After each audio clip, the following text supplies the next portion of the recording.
Hello. Don't forget to like and subscribe before starting the video. Who is John Quincy Adams? John Quincy Adams is often considered one of the more overlooked presidents in American history, despite his numerous contributions to the country. Born in 1767 in Braintree, Massachusetts, Adams was the son of John Adams, the second President of the United States. From a young age, he demonstrated a keen interest in politics and accompanied his father on diplomatic missions to Europe. Adams' diplomatic career began when he was just 14 years old, serving as a secretary to the American ambassador to Russia. He later served as a U.S. Senator, a minister to several European countries, and as Secretary of State under President James Monroe. During his time as Secretary of State, Adams played a key role in securing the Adams-Onis Treaty, which brought Florida into the United States. He also championed the Monroe Doctrine, which warned European powers against interfering in the affairs of newly independent Latin American countries. In 1809, President James Madison appointed Adams as minister to Russia, which began his long and illustrious career as a diplomat. Adams served as minister to several other European countries, including Prussia, the Netherlands, and Great Britain. During his time as a diplomat, Adams was instrumental in negotiating several important treaties and agreements, including the Treaty of Ghent, which ended the War of 1812. In 1817, President James Monroe appointed Adams as his Secretary of State. During his tenure in this position, Adams played a key role in negotiating the Adams-Onis Treaty, which secured Florida for the United States. He also played a major role in the development of the Monroe Doctrine, which was a key foreign policy initiative of the Monroe administration. The doctrine stated that the United States would not tolerate European intervention in the affairs of newly independent countries in Latin America. After leaving his post as Secretary of State in 1825, Adams was elected as the sixth President of the United States. During his presidency, Adams focused on promoting internal improvements, such as building roads and canals, and supporting the arts and sciences.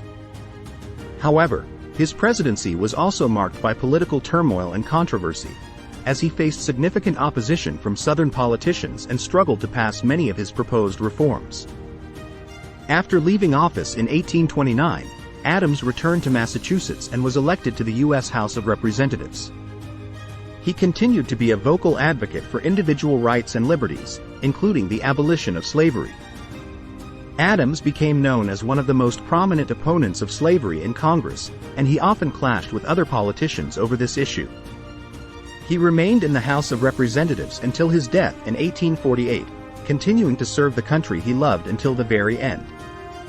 When the House of Representatives convened to choose the next president, Speaker of the House Henry Clay emerged as a key player.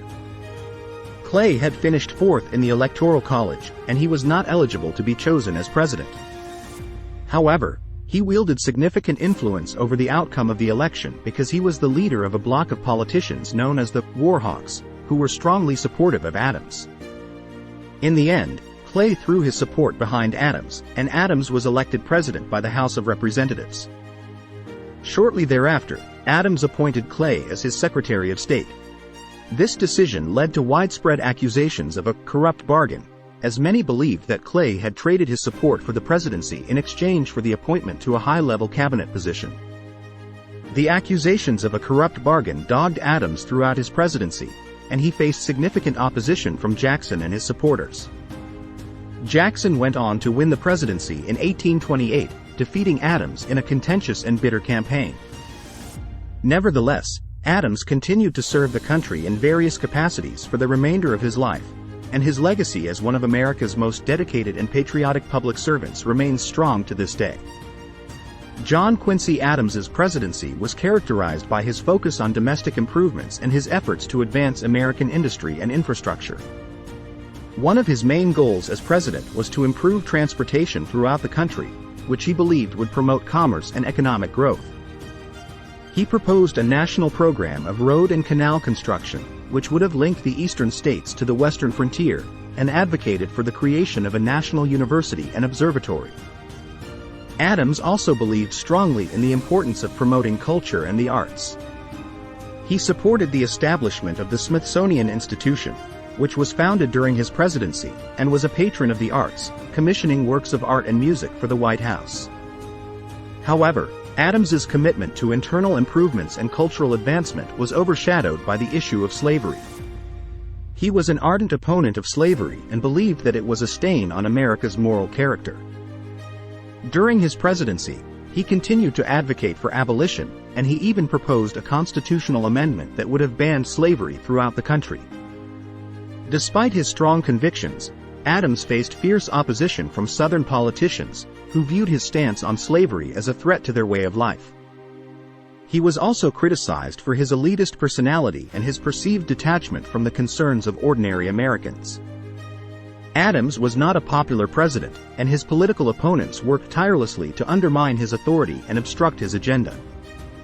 Nevertheless, Adams remained steadfast in his commitment to promoting the public good and advancing the cause of justice and liberty. His presidency may not have been successful in achieving all of his goals, but his legacy as a principled and visionary leader endures to this day. John Quincy Adams's post-presidential career was characterized by his continued advocacy for abolition and his outspokenness on political issues. In 1830, he was elected to the U.S. House of Representatives, where he served until his death in 1848. As a congressman, Adams became one of the leading opponents of slavery and an advocate for the rights of free blacks. Adams was a powerful and eloquent speaker, and his speeches on the floor of the House were often stirring and impassioned. He was particularly vocal in his opposition to the annexation of Texas, which he believed would only serve to strengthen the institution of slavery. Adams also argued forcefully against the gag rule, which prohibited discussion of slavery in Congress. In addition to his work in Congress, Adams was also a prolific writer and historian. He authored a number of books, including a biography of his father, John Adams, and a history of the United States during the American Revolution. He also wrote extensively on a wide range of topics, including politics, religion, and philosophy. Adams's commitment to the cause of abolition and his unwavering dedication to public service made him a beloved figure among his constituents and earned him the respect of his political peers. His sudden death on the floor of the House in 1848 was a shock to the nation, and his funeral was attended by thousands of mourners. Today, Adams is remembered as one of the greatest statesmen in American history, and his legacy as a champion of liberty and justice continues to inspire new generations of leaders. John Quincy Adams's legacy as a statesman, diplomat, and champion of liberty and justice is celebrated to this day. His contributions to the abolitionist movement, his efforts to strengthen American diplomacy, and his unwavering commitment to the principles of democracy have inspired generations of Americans. Adams's commitment to abolitionism was a defining feature of his political career, and his outspokenness on the issue helped to galvanize public support for the cause. He saw slavery as a moral abomination and an affront to the values of the American Revolution, and he believed that the United States had a moral obligation to end the practice. His efforts to end slavery were critical in laying the groundwork for the eventual abolition of slavery in the United States. As a diplomat, Adams played a key role in securing many of the early diplomatic victories of the United States. He negotiated important treaties with European powers and helped to establish the United States as a major player on the global stage. His work as a diplomat helped to promote American interests and advance American values around the world. Adams's commitment to democracy and individual rights and liberties was a central feature of his political philosophy. He believed that the power of government should be used to protect the rights of the people, and he was a vocal advocate for the principles of freedom, justice, and equality. His contributions to American political thought have helped to shape the country's political landscape and inspire new generations of leaders. Today, John Quincy Adams is remembered as one of the greatest statesmen in American history, and his legacy continues to inspire people around the world. His contributions to the abolitionist movement, his efforts to strengthen American diplomacy, and his unwavering commitment to the principles of democracy have helped to shape the country and the world, and his legacy remains an important part of the American story. Thank you for watching this video. If you found it informative, please like, comment, and subscribe to the channel for more content like this in the future.